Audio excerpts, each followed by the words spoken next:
Don't waste hours starting your treenet. Use S.T.A.R.T and have a platform by sunset. I've made a few treenets. I've made more than a few mistakes. You can spend the next couple of summers finding out all the ways a treenet can go wrong, or watch this little video and become capable of reliably setting up a solid starting platform within a single day. Sound good? Let's go. Scout the tree's height and view you want. Personally, I look for three things when scouting a spot for my net.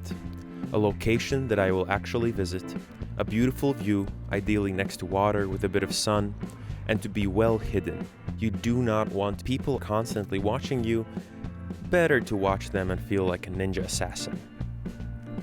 Temporary scaffold for fast access. Build a scaffold. Unless the net is on the ground, build a scaffold. Build 2 stories of scaffold, however many you need.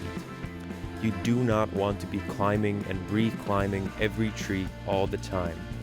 A single story of a scaffold takes 5 minutes to set up, but saves you hours. Suddenly, setting the perimeter is a breeze, and you can start weaving wherever you want to, not only where you can reach. I have a 4-minute video on scaffolds, link everywhere, but in short, cheap rope, wrap around trees, clove hitches everywhere. Anchor the perimeter around the trees you've picked. This one's easy. Place your perimeter rope around all the trees. I like to rest it on some branches or bumps, but even if there are none, the tension will hold it. It will just be a little finicky to start.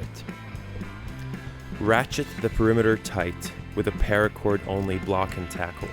If you don't pull the perimeter tight, you will lose all the area once you start weaving. I don't use any gear, ratchets, climbing equipment.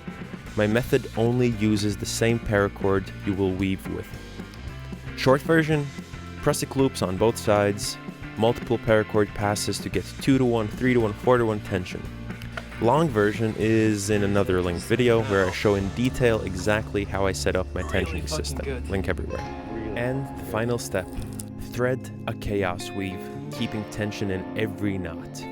Patterns are risky, easier to go wrong and harder to fix later on. Chaos weave, aka bounce and intuitive randomness, gives you freedom and can be improved and further tightened with ease.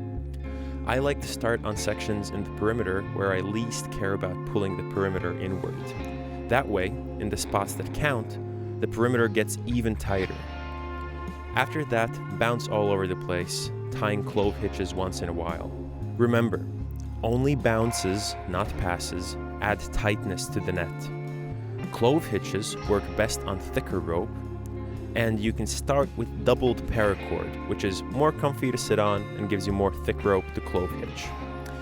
And that's it. You've made a platform in a single day. Feel free to remove the scaffold. For details like choice of rope, knots you'll need, and more, check out my free First-Day Treenet checklist. Good luck on your own net. Feel free to ask any questions in the comments. Be a good gardener. Peace out.